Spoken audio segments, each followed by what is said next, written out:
Folks at home, welcome back to the Crimson Oak Pond, home of these aggressive tiger bass. And today we're going to be adding some juvenile baby rainbow trout and start out by putting them in Cedar Falls as well as the wetland filter and also restocking the 5-acre pond. And if you guys recall, a couple of years ago we added some adult rainbow trout to the 5-acre pond, and looking back that may have been a mistake because the trout were just as big as the bass at that time and it turned into a battle where they were both competing for the same food. But we also had a couple of pet rainbows that we named Mike and Molly Trout, and they lived in Cedar Falls and were very entertaining. So we're going to be restocking the ponds today, and you can see that Cedar Falls really is a perfect setup for trout. It's got a lot of waterfalls and a lot of shallow water that imitate the creeks and streams that they live in, and it really is the perfect habitat to raise trout in. Alright, here's the first look at the little baby trout. Looks like they made the journey and are all alive and healthy. And I'm going to start out by acclimating them over here by the waterfall, and as I was bringing them over, the bass were chasing shiners, which reminds me I need to feed them really good before we add the trout. But let's take a quick dive underwater to see what these little guys look like. They have that really cool speckled pattern, and you can even see some of those pink and yellow colors already starting to show up in these juveniles. But I know these guys are ready to go, so we're going to acclimate them, and while we do that, we're going to do our best to increase their chances of survival by feeding all of these aggressive bass twice the amount of food that we typically feed them. So they're about to get 2,000 golden shiners. I want to feed these guys so much that they don't want to eat for days. But these trout will also have better odds of surviving than a bait fish like these golden shiners, and that's because they have those game fish instincts, just like a bluegill and a bass do. And more than half of the bass in this pond were hatched in here and even survived from a small fry all the way up to an adult because there's so many places for them to hide, and a ton of spots for them to hide that these bigger bass can't access. And with these smaller bass, they would always hide until they got to about 8 or 10 inches long, and once they were no longer in fear of being eaten, then you would see them slowly start coming out and hanging out with the rest of the fish. So I really think that if we can give the trout just enough time to let them get acclimated, their fish senses will kick in, and hopefully most of them will make it. And I think our plans are working out perfect. You can see these bass are pretty much eating until they're about to pop. So I don't think they're going to be messing with the trout anytime soon. Alright, the bass have been fed, so now it's time to add these fish to their new home. Here's a good up close look at one of them, and they really do have an incredible pattern. But my goal is to release some of them right here around this waterfall area because we have about a 20-foot stretch of really shallow water that the tiger bass rarely swim into. And in true trout form, he swims upstream to the waterfall. But one of the things that I learned with the trout we had a couple of years ago is how fast they grow. So a typical rainbow trout only lives 4 to 6 years, but they're extremely aggressive and are going to eat a lot of the same things that the bass do, plus more. So they'll eat the golden shiners, protein pellets, insects, and in terms of aggression, they're one of the closest species out there, similar to a tiger bass, which is one of the reasons they grow so fast. And our next pond build is going to be a lazy river theme that's going to be similar to Cedar Falls, but it's going to have a lot more current and have sections of river rapids, waterfalls, and a lot of moving water. And these rainbow trout will be some of the first fish that get stocked into that pond, and hopefully all of that heavy current will help keep those water temperatures down, because trout thrive in cool water. They prefer water temps from around 35 to 70 degrees. And in that aspect, they're basically the opposite of a bass. Because with a bass, as the temperature drops, they become lethargic, but it's almost like the cooler water energizes the trout. And if you walk around these ponds on a cold winter day, you'll see them jumping up out of the water and extremely active when everything else looks like they're trying to hibernate. But rainbow trout are also really popular out on the west coast, like in California. They stock the trout in the big bass lakes and have resulted in some world record bass. And so far I've been pretty impressed with these. They're doing exactly what I want them to, swimming upstream and staying right here in this shallow water around the waterfall. So I also wanted to release one right here in this stream area. We've got several golden shiners that somehow made their way in here and have been living here the past year. So we're going to see what this guy thinks of it. If he doesn't like it, he can always go downstream via the waterfalls. But I've learned you got to be careful walking around these waterfalls. You never know what you might see. And I think we got Jake the snake over here bathing in the sun. He's still got those milky eyes, which in the last video, a bunch of you guys commented saying that means he's about to shed his skin. Hopefully he doesn't find the trout, because Jake the snake's getting big. Alright, I saved a couple of the bigger rainbow trout, and we're going to stock them up here at the top of Cedar Falls in the wetland filter. And as most of you know, that's home to a single bass that we call Truman. And Truman's pretty aggressive, so I put a couple of the bigger trout in here, and I'm pretty sure these guys are too big for him to eat. And it's a good sign he didn't come up immediately. He's probably not going to mess with them. Alright, now it's time to stock some in the 5-acre pond. I got a net full of them, and I'm adding them in this shallow pocket over here where there's a lot of vegetation and other places for them to hide out. Again, it's basically the same principle. If they can hide out around this vegetation long enough, and eat some of these protein pellets and put on some growth, I think they'll fit right in, because right now there's an abundance of bait in this pond, with thousands of golden shiners, threadfin shad, and even tilapia. But you can tell right away that trout like shallow water. A lot of the other bait fish that we add into ponds go straight for the deep water, but every trout we've added today has been content and stayed right there in the shallow water. And there's only one downside to that, and you can see those blue heron tracks right there in the water. I'm afraid that's the predator they're going to have to watch out for. Alright, best of luck, guys. But speaking of the blue heron, there have been an abundance of birds out here at the 5-acre pond. We got Mr. Longneck hanging out on the dock, the bald eagle up there on the watchtower, and you can tell the ducks are migrating this time of year. Almost every day we're seeing a new duck species here. But now let me show you guys my new little buddy, and one of the most recent new species to show up. And I could be wrong, but I'm pretty sure he's a seagull. But the thing I love about this guy is he's got a lot of personality. And check this out, his favorite place to hang out is on top of one of the duck decoys. He sits up there hours every day, and he doesn't mind me coming around at all. I was out in the boat and he let me drift right up to him. But I love it when a new animal shows up like this with a big personality. So we're going to have to name this little guy, so leave your comments down below on what you think we should name him.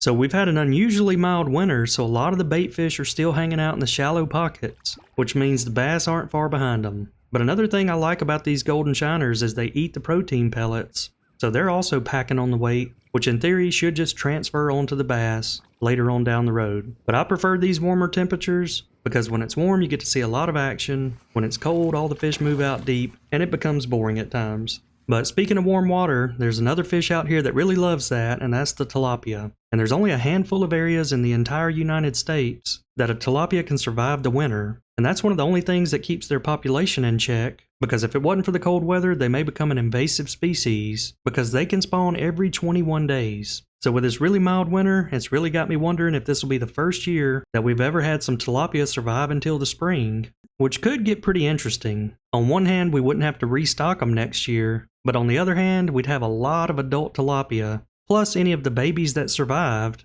But the good thing is they're pretty easy to catch, so I think we could reduce some of those numbers if we had to.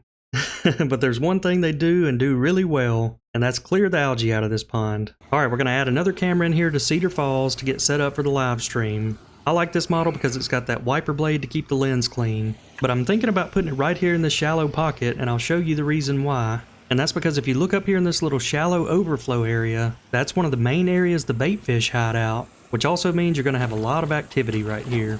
As you can see, the bass use this ledge as an ambush point because they don't like to go up in that shallow water, so they wait on me or a bird to spook them out, and then they pick them off one by one. And you can also see that there's a night light down there, which hopefully is going to give us 24/7 live video.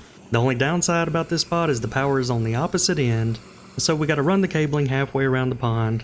But I think we'll set it up so that the camera wiper activates every time we get a new subscriber. But hey, check this out. I put an underwater camera right here at the waterfall one day after stocking the trout and saw a bunch of them still hanging out right here in this area. So the plan's working out perfect. I'll probably start dropping some protein pellets in here to them every day. I think as long as they have food, they'll have no reason to leave. Well, I guess I could think of one or maybe two reasons they may want to leave. Because I came back over here to check on Jake the snake. And folks, Jake has a girlfriend. And my goodness, Jake, she's probably twice the size of him. Looks just like another water snake to me, but I don't know what she's been eating, but she's eating a lot of it. We've gotten a decent amount of rain over the past couple of weeks, so I headed down to the swamp to check it out. And that's one of the things I love about all this extra watershed, is it creates these natural waterfalls that bend around the trees and ripple over the tree roots like these cypress knees. And you can see that it's almost an exact duplicate of Cedar Falls. And when I talked with Ed and the guys from Aquascape, that was one of our goals for that pond, is to make that waterfall look like a natural creek that you'd see out here in the backwoods of Alabama. And it looks like the beaver we saw in the last video may be doing some work over in this area. And hey, we even have an inchworm out here, suspended in there. I'm pretty sure they turn into a moth, but you never know what you're going to see walking down here in the swamp. No telling what that was. Alright, now let's head back over to the shop to get an update, and I'll have to say that my favorite part about this new shop build is hands down one of the Brooklyn bedding mattresses we added to one of the shop rooms. So when I was a young snapper, I could sleep on a pile of rocks and still wake up feeling refreshed the next day. But as I've gotten older, my body started appreciating a little bit of comfort when it comes to sleep. But these mattresses are extremely soft because they're made with individually encased coils, But my favorite part is their advanced cooling technology, as their mattresses draw that excess heat away from the body, making it cool and comfortable. But the best part about these mattresses is they're able to use premium materials at a reasonable price. And that's because all of the Brooklyn Bedding mattresses are designed, assembled, and shipped directly from their Arizona factory, so you don't have a middleman raising the cost. And speaking of shipping, they offer free shipping to anywhere in the US, and it's very simple to install by yourself. You just take it out of the box, remove the plastic cover, and watch it grow to its full size. And their website also makes it easy to pick out the best mattress for you, because you can take a sleep quiz that'll ask you a few details about your personal preferences, and then they'll recommend the best mattress for you. So based on my entries, it was an Aurora Luxe soft with a pillow top.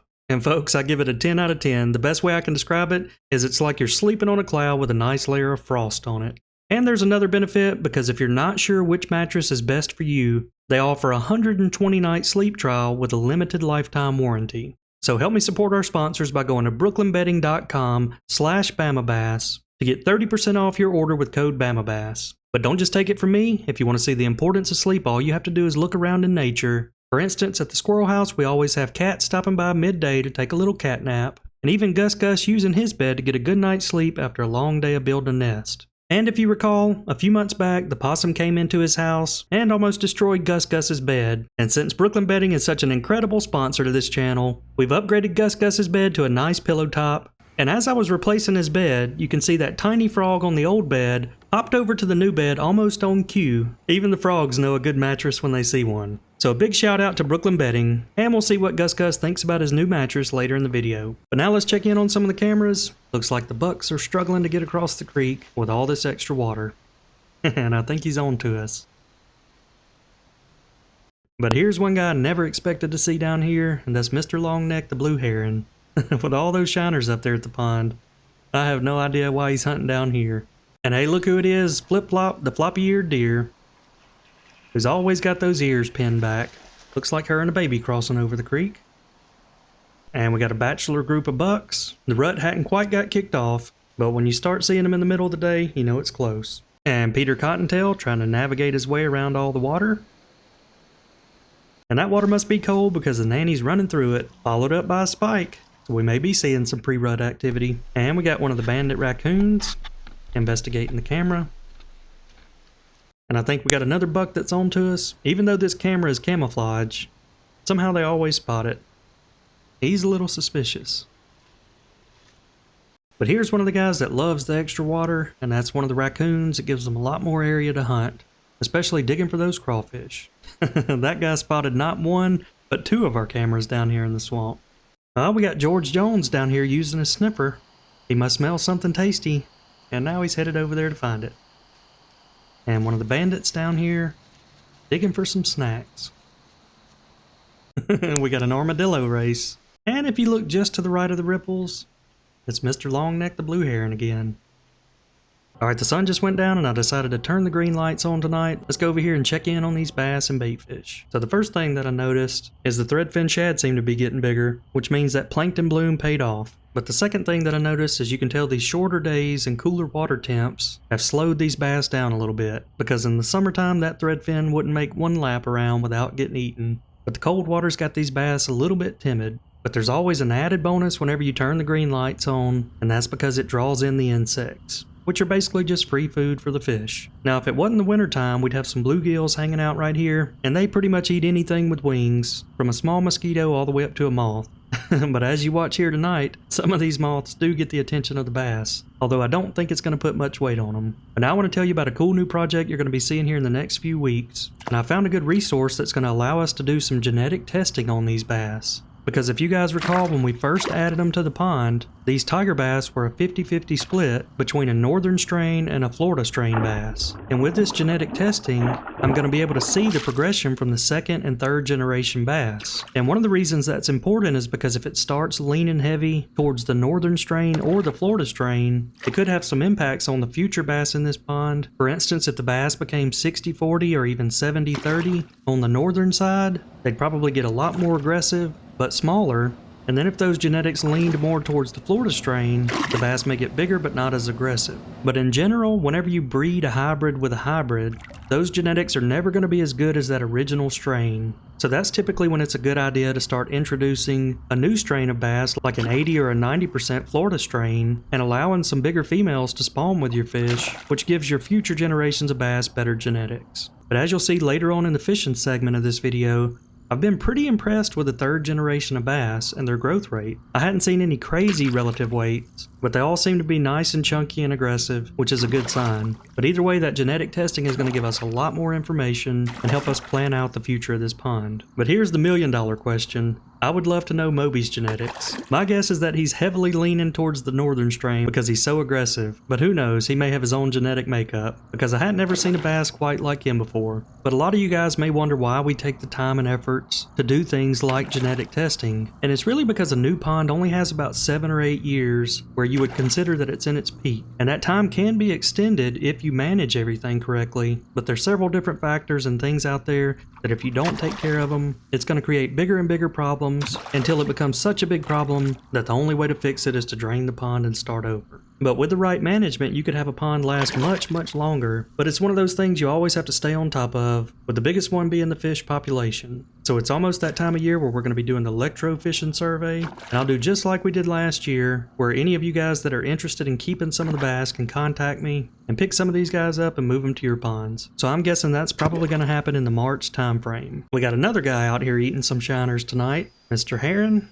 and they don't get much of a break because the bald eagle's diving down for them the next morning. Alright, we got a doe running from a buck, so I think we have officially entered the pre-rut stage, which is pretty rare for this far down south. Sometimes these bucks aren't in full rut until the second week in February, and I don't know what kind of bird this is hiding in the weeds. At first I thought it might be a quail, but when he popped out I saw his long beak, and I'm pretty sure it's another fish eater. Alright, you guys know we're always trying new experiments out here with the deer. So Liz had the idea that we should see if the deer would eat the pumpkins that were left over from Halloween. So Liz and the kids and Nana decided to smash a few of them so they could open them up and make them a little easier for the deer to eat them and find them. So now let's see if deer like to eat pumpkins. And the first guy to pass through said, "Wait a minute, these pumpkins weren't here yesterday." Definitely suspicious of that one. And we did a similar experiment earlier in the year with sweet potatoes, and the deer acted the same. So anytime you naturally grow crops in an area, the deer will mow them down. But anytime you move those same crops to a different area, the deer know something's not right about it, and even though it may be good food, they don't come in and eat it right away. And this video cracks me up. This buck's just walking along, spots the pumpkins. He said, "Wait a minute, I'm out of here." I think it may also be that bright orange color. So it took a couple days and they finally started coming close enough to snip them. And hey, we even have another fox sighting. But I'll tell you who's not suspicious, and that's the raccoons. They never pass up a free meal, but the pumpkins must somehow have a calming effect, because watch how many deer stop by and lay down right beside them. And I think after a few days pass by and all the human scent's gone, it's finally time to eat. Look at there, we even had Flip-Flop stop by. And something spooked them. Flip-Flop again with her 2 babies. Now we got a group of does and bucks hanging out together, with a couple of the bucks fighting back there in the background. And I told you there's something about it. It's not very common you see a buck laying down in front of a camera, until it was snack time and he decided to get up. And we had a little cold front move through on this particular night. It's got all the deer on their feet eating. And look at these 2 young guys meeting for the first time. And man, look at how thick those raccoons are. They've been eating good, and we even have a couple more deer laying down. So it took them a while, but I'd say overall they finally warmed up to the pumpkins. Alright, now let's see what kind of activity we have at the smelling rope. That's a rope we hung from the old oak tree, so the deer could stop by and smell and rub on it, and use it to communicate. And look at here, we got a fight between George Jones and one of the raccoons. Most of the time they get along, but George must have done something tonight. That raccoon is not playing around. Got a whole family out here eating that winter ryegrass. These guys are funny. I really do think it's his way of communicating with me and him telling me he's out of food and it's time for me to replenish it. And one of the little babies out there that's lost his spots, and something spooked him, and that's also how they got the name Whitetail. And Flip-Flop has made her rounds this week, as I think we pretty much caught her on every camera now. Oh, there's a good shot of one of the fawns with his mama. And look at there, it almost looks like he even has spots on the inside of his ears. But that rope doesn't just attract the deer. It's also got the two bosses out here and testing it out to see if it can become a swing. And the raccoon feeling around for the last of the food. And then back in that we need more food pose. And it ends right where we started, with a little deer sniffing the rope. Alright, now it's time to go check in on the squirrel house, and folks, you're not going to believe it. It's not just Jake the snake that got a girlfriend, but Chip the squirrel also invited this lady squirrel over to the house. And she spends the first couple of days inspecting the house and making sure that it's a good spot for them to hang out this winter.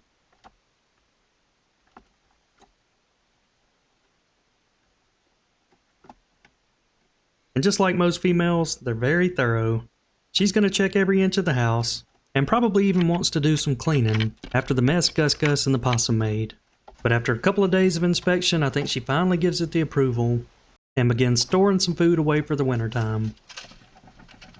But it's a good thing she got out of there before Mr. Kitten showed up. He's back looking for Gus Gus, but Gus Gus has always been able to outsmart him. And here's another regular here that pops in from time to time, a little birdie. And here's the new squirrel making sure nobody's found her stash. Checking the escape exit, and then she said, I'm out of here. But it's interesting because the little birdie did find the stash, and if you caught that, it actually brought a worm in and is putting it over there in that spot. So now the bird and the squirrel are storing food there. Oh, look, the bandit made his way up the tree. But he decides he's not going to try to enter the house tonight. And look at this clean sunset squirrel jump. I give it a 10 out of 10. Alright folks, time to do a little bass fishing, and today's fishing segment is going to be a little different. We're going to put the bass tracker in and try to get out there on a mission to catch Bonnie or Clyde in some of those deeper areas that we don't typically fish. But as always, we're going to be scanning all the bass that we catch with this pit tag reader, and we'll update our database to see how big they've gotten and tag any new fish that have been caught for the first time. But most importantly, today I want to use some of the electronics and get out there in some of the deeper holes and get an update on our bait fish populations and see where those bigger bass are hanging out in the deep water. So one of my projects for this year was to build a boat ramp. I still hadn't done that yet, so we're just backing it right off into the pond. And the first thing I notice is the water temperature is 67 degrees, extremely high for late December. These bass are going to be spawning any day now. There's my little buddy, the seagull. He don't mind me being out here at all. And he's just right out here in front of the boat. Alright, we got the whole gang out here today. The kids said they were ready to go catch a bass. And Oliver knows where that horn button is and wants to make sure the bass know he's coming. Alright, he's a big one. Go, Sarah. There you go. Alright, that's enough reeling. Now just kind of let him... Yay! Now just pull him over this way, Sarah, and I'll get him for you. Alright, Sarah. Good job. Good job, Sarah. Alright, this fish has not been caught. It's a nice female with no tag. Alright, this fish's tag is going to be 33898. Alright, weighing in at 2.13 pounds. You get to name that one. What do you want to name it? Shade. Shade, because his body went from dark to light? Yeah. Alrighty. Yeah. Look at her giggle. Alright, Mama got one. Sarah's taking it from her. Look at her. She just snatched it. Alright, girls.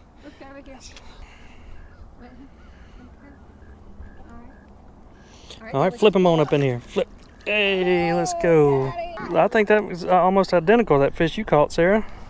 Good job, girls. That was a combo. It is your turn now, buddy. Alright, another fish that has not been caught. Alright, this fish weighs 2.33 pounds. Oh, go back there, buddy. Go back there. Oh, it's a big one. Come here. You come up here. Here, come get it. Reel. Reel. All right, buddy. Wow, he's a big one, ain't he? Keep reeling. It's hard to reel. He's so heavy, ain't he? All right, ready? Let's flip him. Let's flip him. Good job, buddy. Oliver, you and Mama caught the biggest one of the day. Look at there. All right, this one's been caught. 571506. All right, weighing in at 3.30 pounds. All right, this fish is named Maximus, and it's been eating good. It's gained a half a pound in the last 2 months. That's pretty good growth rate. All right, now I want to show you guys something really quick. And that's how electronics have changed the fishing industry. So when I started out fishing today, I was just blind casting to all the popular spots in the pond that held fish. And this is the way that people have fished for the last 100 years. But in recent years, new technology has been developed that lets you see the fish live as they're swimming beneath your boat. And if you look right there on that top graph, you'll see white blobs moving around. And that's fish that are basically swimming right beneath the boat or out in front of the trolling motor. And watch how much easier it is to catch a fish when you know exactly where it's sitting at under the water. It's almost like cheating. I saw that fish on the graph and dropped it down right on his head. He was sitting there waiting on it.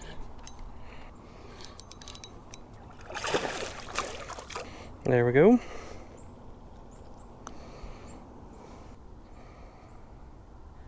Alright, this fish has been caught 232297, weighing in at 2.77 pounds.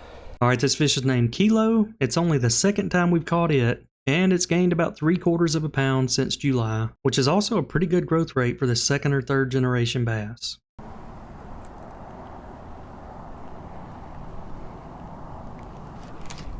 Got him. Oh yeah, right off the north end of the island there. It's a chunky one. Ate a swim bait. One of them fish that don't typically see my swim baits. It's a nice one. Alright, this fish has been caught 69709, weighing in at 2.75 pounds. And folks, I said this fish doesn't typically see my swim baits, but I was wrong. I can see a hook mark right there. I probably caught this fish 2 weeks ago. Let's check it out in the database. I knew it. This fish is named Elon, and I caught it 2 weeks ago, and also caught it 3 weeks before that. And all 3 times I caught it with the same lure, so we've confirmed that if a swim blade passes in front of Elon, he's gonna eat it. Alright, here's another one of those situations where I'm fishing with the traditional methods, and look down and see fish right beneath the trolling motor. Swap over to a little jig minnow, and drop it down right on top of them. It's too easy. Got him. Dropped it down right on that one's head. A little bit of a skinny fish. Looking for a little minnow. Alright, this fish has been caught 70285. Weighing in at 3.24 pounds. Alright, this fish is named Peanut, and this is another reason I love keeping these records, because just like Elon, Peanut has a weakness for jig minnows. So that just shows you how all these fish have their own unique preferences when it comes to baits. There we go. Got a jumper. Hit it right when it hit the water.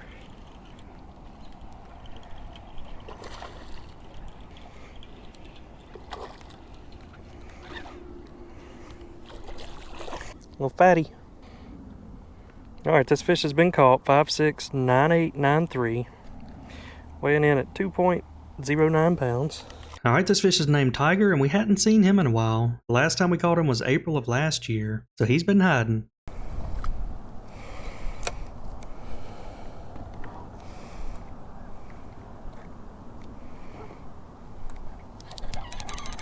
There we go. Feels nice. Oh yeah. Got another one right there with it. Right there off the tree pile on the north of the island. It's a big hangout for them. That's where I think Bonnie's living. Long and lean. Alright, this fish has been caught 570878, weighing in at 2.75 pounds. Alright, this is King Kong, and he pretty much lives between the dock and the island. Alright, that was a good day out on the water with the family. Some of you guys have asked to see more fishing videos, and now that both of the kids are old enough to fish, you guys are going to be seeing more fishing content this upcoming year. But there's one group of animals that are happy to see us off the lake, and that's the white-tailed deer. But today we had some curious deer that wanted to come check in on those rainbow trout, and I think that the noise from the waterfall keeps them away from Cedar Falls most of the time. But we had one doe walk right up to the waterfall, and I think that one of the bass busted something on the surface of the water and spooked it. They're probably not used to seeing that.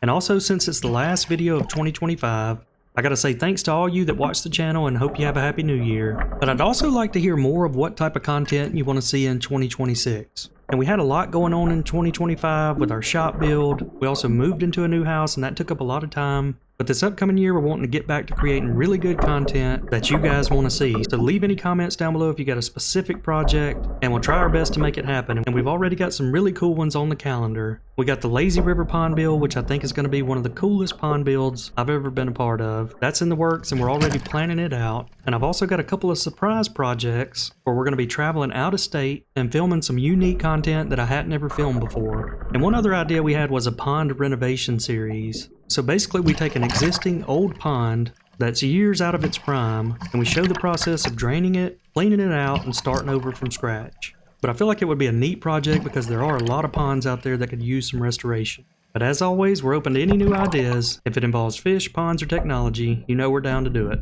But if you made it this far in the video, make sure to hit that subscribe button to follow along with all these ponds, tiger bass, and wildlife out here at the farm. But I hope you all enjoyed this one, and we will see you all next time.